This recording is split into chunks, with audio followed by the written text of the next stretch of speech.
Bollywood silver screen presenting injustice. इस कहानी की शुरुआत में हमें बताया जाता है कि 22 अलग अलग अर्थ हैं और ये कहानी है 22वीं अर्थ की, जहां पर सुपरमैन को दिखाया जाता है जिसकी पत्नी अब प्रेग्नेंट है। इस बात से वो बहुत खुश होता है। इसके बाद वो अपने दोस्त बैटमैन से मिलने के लिए जाता है। बैटमैन सुपरमैन को बताता है कि वो जोकर की तलाश कर रहा है क्योंकि उसने लैब से क्रिप्टोनाइट चुराया है जो कि बहुत ही खतरनाक है और वो क्रिप्टोनाइट का इस्तेमाल गलत कामों के लिए करना चाहता है। सुपरमैन बैटमैन का साथ देना चाहता है। वहीं दूसरी तरफ हमें दिखाया जाता है जहां पर सुपरमैन की वाइफ एक फोटोग्राफर के साथ होती है। दरअसल इस जगह पर न्यूक्लियर वेपन की कोई डील चल रही होती है, इसी की दूर से फोटो खींच रहे होते हैं और तभी यहाँ पर हार्ली क्विन जो कि जोकर की साथी है वो आ जाती है। वो उस फोटोग्राफर को मारकर वहीं पर बेहोश कर देती है। अब यहाँ पर जोकर भी आ जाता है जो मेल फोटोग्राफर को मार देता है। यहाँ पर जो न्यूक्लियर वेपन की डील चल रही होती है ये उस न्यूक्लियर वेपन को अपने कब्जे में ले लेते हैं और सुपरमैन की वाइफ को किडनैप कर लेते हैं और इसके बाद ये न्यूक्लियर वेपन को सुपरमैन की वाइफ के हार्ट के साथ कनेक्ट कर देते हैं। सुपरमैन जब इस जगह पर पहुंचता है तो जोकर और हार्ली क्वीन सुपरमैन की वाइफ को लेकर यहाँ से निकल गए होते हैं। अब सुपरमैन किसी भी कीमत पर अपनी वाइफ को ढूंढना चाहता है। वो बैटमैन को ये बात बताता है और इसके बाद सुपरमैन के साथ बाकी सभी सुपर हीरो सुपरमैन की वाइफ को ढूंढने के लिए निकल पड़ते हैं। जब सुपरमैन आसमान से अपनी शक्तियों से देखता है तो उसे पता चल जाता है कि उसकी वाइफ एक सबमरीन के अंदर है। वो पानी के अंदर जाता है और सबमरीन को उठाकर ऊपर ले आता है और अब वो सबमरीन के अंदर जाता है जहां पर जोकर और हार्ली क्विन होते हैं। और इससे पहले कि वो इन दोनों को पकड़ता है यहाँ पर एक बहुत बड़ा दानव आ जाता है जो कि डूम्सडे है। सुपरमैन जानता है कि उसे किसी भी कीमत पर इसे यहाँ से कहीं दूर ले जाना होगा, नहीं तो ये पूरी दुनिया को खत्म कर देगा। इसीलिए वो डूम्सडे को उठाकर अंतरिक्ष की गहराइयों में ले जाता है और उसे स्पेस में छोड़ देता है। इसी बात का फायदा उठाकर यहाँ से जोकर और हार्ली क्विन भागने की कोशिश करते हैं। ये कहते हैं कि हमारा प्लान पूरा हो गया और तभी वहां पर बैटमैन दूसरे सुपर हीरोज के साथ जिस पूरी टीम का नाम जस्टिस लीग है वहां पर आ जाता है और ये जोकर और हार्ली क्विन को पकड़ लेते हैं। बैटमैन को यहाँ पता चलता है कि जोकर ने फियर टॉक्सिन और क्रिप्टोनाइट जो कि उसने चुराया था उसको मिलाकर एक बहुत ही खतरनाक गैस बनाई है जिस गैस से कोई भी इंसान हेल्यूसिनेट कर सकता है। और वो समझ जाता है कि सुपरमैन जिसे डूम्सडे समझ रहा है दरअसल वो उसकी वाइफ है। वो सुपरमैन को इस बात की इंफॉर्मेशन दे देता है, लेकिन अब सुपरमैन स्पेस तक पहुंच चुका होता है। वो अपनी पत्नी के पास जाता है लेकिन उसकी पत्नी जिंदगी की आखिरी सांसें ले रही होती है और जैसी उसकी पत्नी के दिल की धड़कन रुकती है उसकी डेथ होती है। शहर में न्यूक्लियर वेपन फट जाता है लेकिन बैटमैन अपने और अपने साथियों के चारों तरफ एक सुरक्षा शील्ड बना लेता है जिस वजह से उसकी और उसके साथियों की जान बच जाती है। लेकिन शहर में लाखों लोगों की मौत हो चुकी है। वहीं जोकर को आर्कहेम असाइलम ले जाया जाता है जहां पर वो बैटमैन को बताता है कि मैंने सुपरमैन को हराने की हर एक कोशिश की लेकिन मैं कामयाब नहीं हो पाया, इसीलिए मैंने चाल चली ताकि मैं उसे हमेशा के लिए करप्ट कर दूं। ये बात बैटमैन को समझ में नहीं आती और तभी यहाँ पर सुपरमैन आ जाता है और वो एक ही पंच में जोकर को मार देता है। वहीं हार्ली क्विन को दिखाया जाता है जो पुलिस की गाड़ी में होती है और जब उसे पता चलता है कि सुपरमैन ने जोकर को मार दिया तो वो अपनी जान बचाने के लिए वहां से भाग जाती है। उसका सामना ग्रीन एरो से होता है जो उसे पकड़कर अपने साथ एक खुफिया जगह पर ले जाता है और कहता है कि सुपरमैन यहाँ तक नहीं आ सकता, तुम यहाँ पर सुरक्षित हो। वहीं सुपरमैन वर्ल्ड के सभी बड़े लीडर्स को चेतावनी देता है और कहता है कि अब कोई भी किसी तरह की जंग नहीं करेगा। अगर किसी ने मेरी बात नहीं मानी तो उसे अंजाम भुगतने के लिए तैयार रहना होगा। दरअसल सुपरमैन नहीं चाहता कि मासूम लोगों की जान जाए, जैसे पिछले न्यूक्लियर वेपन के ब्लास्ट में 11 मिलियन लोग मारे गए थे, साथ ही उसकी पत्नी की भी मृत्यु हो गई। इसीलिए अब वो किसी तरह की वॉर नहीं चाहता। सबको उसकी बात माननी पड़ेगी क्योंकि सुपरमैन के सामने कोई भी टिक नहीं सकता। हालांकि वंडर वुमेन उसके साथ होती है, वो कहती है कि जो भी सुपरमैन कर रहा है वो सही कर रहा है, पर बैटमैन उसका साथ नहीं देता। वो कहता है कि कानून व्यवस्था होनी चाहिए, हम पुलिस को सरकार को अपने हाथों में नहीं ले सकते, इसीलिए वो उसका साथ नहीं देता। और इस तरह से जस्टिस लीग की जो टीम होती है वो दो हिस्सों में बढ़ जाती है।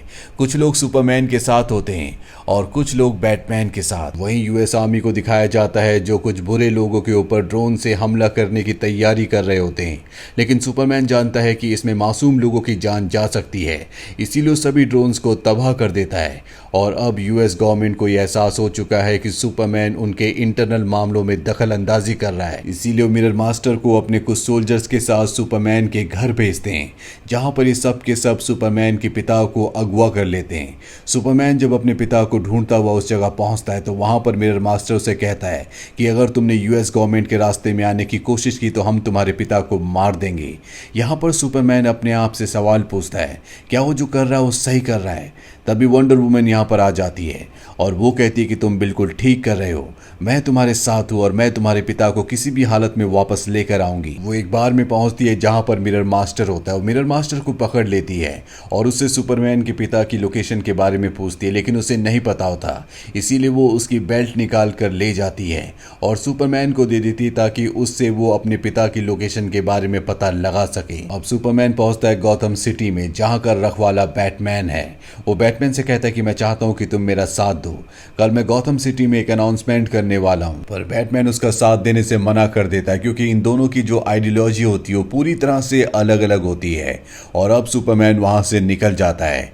वहीं बैटमैन अपने साथी ग्रीन एरो को कहता है कि कल जितने भी एरोज तुम्हारे पास है उन सब को लेकर उस जगह आना जिस जगह के बारे में मैंने तुम्हें बताया था, और हार्ले क्विन को अपने साथ मत लाना। और वो उसकी बात नहीं मानता और हार्ले क्विन को अपने साथ गाड़ी में ले आता है।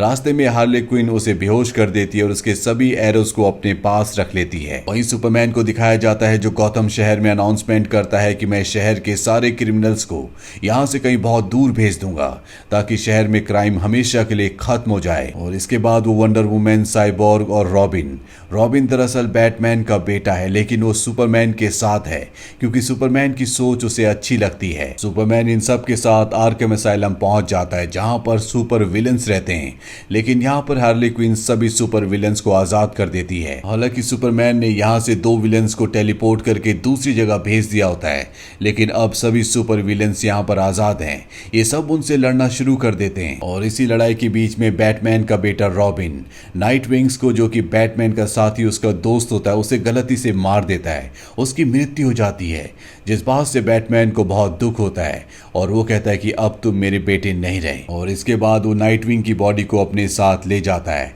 सुपरमैन यहाँ पर सभी क्रिमिनल्स को कहता है कि अपने अपने सेल में वापस चले जाओ, नहीं तो तुम्हारा हश्र बहुत बुरा होगा। सुपरमैन इसके बाद कैट वुमेन के पास जाता है। दरअसल वो जानता है कि नाइट विंग की मौत के बाद बैटमैन पूरी तरह से हताश हो चुका है और बहुत दुखी है, उसे किसी की जरूरत है। सुपरमैन के और बैटमैन के विचार नहीं मिलते, इसीलिए कैट वुमेन से कहता है कि तुम्हें बैटमैन के पास जाना चाहिए, वो बहुत दुखी है। और जब कैट वुमेन बैटमैन की केव में पहुंचती है तो सच में बहुत परेशान होता है। कैट वुमेन उसे दिलासा देती है। वहीं हमें दिखाया जाता है नाइट विंग को, जिसकी आत्मा अब उस दुनिया में पहुंच गई है जहां पर देवी रामाकृष्णा रहती है।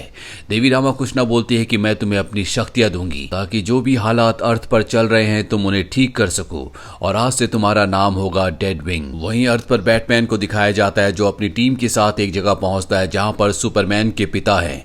दरअसल सुपरमैन के पिता के थ्रू ये सुपरमैन को रोकना चाहते हैं, पर अब यहाँ पर सुपरमैन भी आ जाता है और तभी उसके सर में बहुत ज्यादा दर्द होना शुरू हो जाता है। दरअसल जोकर ने क्रिप्टोनाइट से जो गैस बनाई थी जो सुपरमैन के दिमाग के अंदर चली गई थी, अब भी उसके एटम उसके दिमाग में होते हैं जो अब श्रिंक होना शुरू हो गए हैं, इसीलिए उसके सिर में बहुत ज्यादा दर्द हो रहा होता है। और तभी यहाँ पर रेसल गुल आता है जो कि एक सुपर विलन है। वो सुपरमैन को कुछ इनहेल करने के लिए कहता है और जब वो इनहेल करता है तो उसके अंदर जो एटम है, जो क्रिप्टोनाइट है, वो पूरी तरह से खत्म हो जाता है।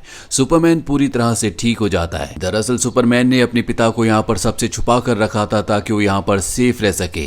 और अब यहाँ पर ग्रीन एरो भी आ जाता है जो सुपरमैन के ऊपर एरो चलाता है और गलती से उस सुपरमैन के पिता के लग जाता है, जिस वजह से उसके पिता की मृत्यु हो जाती है।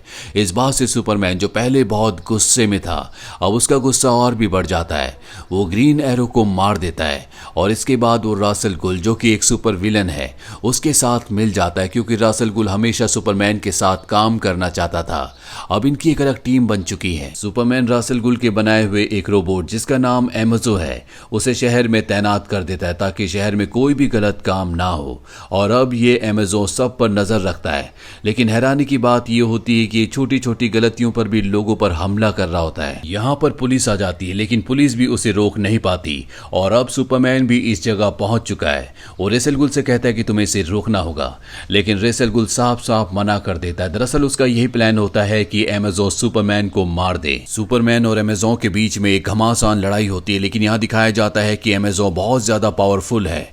यहाँ पर सुपरमैन के दूसरे साथी भी आ जाते हैं, वो भी एमेजो से लड़ते हैं, लेकिन इसी लड़ाई में सुपरमैन के साथी हॉकमैन और साइबॉर्ग की मृत्यु हो जाती है। पर अब यहाँ पर बैटमैन और उसकी टीम भी पहुंच चुकी है, ये भी एमेजो से लड़ते हैं और इसी लड़ाई में एमेजो बैटमैन के एक विंग को खराब कर देता है जिससे वो गिरने लगता है, पर सुपरमैन बैटमैन को बचा लेता है। और अब एक बार फिर से जस्टिस लीग की टीम एक साथ मिल चुकी है और ये सब मिलकर एमेजो को खत्म कर देते हैं। वहीं रेसल गुल को दिखाया जाता है जो टीवी के मॉनिटर पर ये सब कुछ देख रहा होता है, पर तभी वहां पर बैटमैन का बेटा रॉबिन पहुंच जाता है और वो रेसल गुल से फाइट करना शुरू कर देता है और रेसल गुल पूरी तरह से उसके ऊपर हावी हो जाता है। और अब यहाँ पर पहुंच जाता है डेडविंग जिसकी मौत रॉबिन की वजह से हुई थी और आत्माओं की दुनिया में रामाकृष्णा ने उसे अपनी शक्तियां दी है और अब उन शक्तियों के साथ वो यहाँ पहुंच चुका है और वो बैटमैन के बेटे रॉबिन की बॉडी के अंदर एंटर कर जाता है और इसके बाद ये दोनों के दोनों मिलकर एक ही शरीर से रेसल गुल से लड़ते हैं और रेसल गुल को हरा देते हैं। रॉबिन डेडविंग से माफी मांगता है क्योंकि उसी की वजह से उसकी मृत्यु हुई थी। डेडविंग उसे माफ कर देता है, कहता है वो सिर्फ एक हादसा था। वहीं जस्टिस लीग की पूरी टीम को दिखाया जाता है जहां पर सुपरमैन अब भी अपने पुराने तरीकों से चलना चाहता है, यानी कि वो दुनिया के पूरे कानून को अपने हाथ में लेना चाहता है। वंडर वुमैन को एहसास हो चुका है कि ये सब गलत है क्योंकि सुपरमैन की वजह से कुछ बच्चों की जो जोकर के नाम पर पार्टी कर रहे थे उन सब की जान चली गई थी, इसीलिए अब वो भी सुपरमैन के खिलाफ है। लेकिन सुपरमैन बदलना नहीं चाहता, वो पूरी जस्टिस लीग की टीम पर हमला कर देता है और तभी यहाँ पर अर्थ 1 का सुपरमैन आ जाता है और अब अर्थ 1 और अर्थ 22 के सुपरमैन के बीच में घमासान लड़ाई होती है। लेकिन अर्थ 22 का सुपरमैन जो कि बहुत ज्यादा अग्रेसिव है वो अर्थ 1 के सुपरमैन को लगभग हरा देता है और इसके बाद वो बैटमैन पर भी हमला कर देता है। वो बैटमैन का गला दबा रहा होता है और कहता है कि तुम मेरे गुस्से को शांत नहीं कर सकते। बैटमैन कहता है कि मैं ऐसा कर सकता हूं और तभी यहाँ पर अर्थ 9 की लुइस लेन आ जाती है, यानी कि सुपरमैन की पत्नी। दरअसल अर्थ 9 में सुपरमैन की मृत्यु हो चुकी है और अर्थ 22 में लुइस लेन की, और इसीलिए यहाँ पर उसे लाया गया होता है ताकि वो सुपरमैन से मिल जाए। लुइस लेन यहाँ पर प्रेग्नेंट होती है जिसे देखकर अर्थ 22 का सुपरमैन पूरी तरह से शांत हो जाता है। उसे अपनी गलती का एहसास होता है और कहता है कि जो भी तुम मुझे सजा दोगे मैं उसे एक्सेप्ट करता हूँ। सुपरमैन ने यहाँ पर बहुत तबाही मचाई होती है, इसीलिए अर्थ 22 के सुपरमैन को कैद कर लिया जाता है। सुपरमैन की रिहाई अब जस्टिस लीग की टीम के हाथों में, वो जब चाहेगी वो सुपरमैन को बाहर निकाल सकती है। और लुइस लेन जो कि अर्थ 9 से आई है वो इसी दुनिया में इसी अर्थ में रहने का फैसला कर लेती है ताकि जब भी सुपरमैन आजाद हो तो सुपरमैन के साथ इस दुनिया में हमेशा के लिए रह सके। बैटमैन अब दुनिया को पहले जैसा बनाना चाहता है और कैटवुमन जिससे वो हमेशा से प्यार करता था वो उसके साथ एक बार फिर से शुरुआत करना चाहता है। इसी के साथ ये फिल्म, ये कहानी यहीं पर खत्म हो जाती है। ये फिल्म ईयर 2021 में रिलीज हुई थी। IMDb पर इसकी रेटिंग है 6.3। उम्मीद करते हैं कि ये कहानी आपको पसंद आई होगी।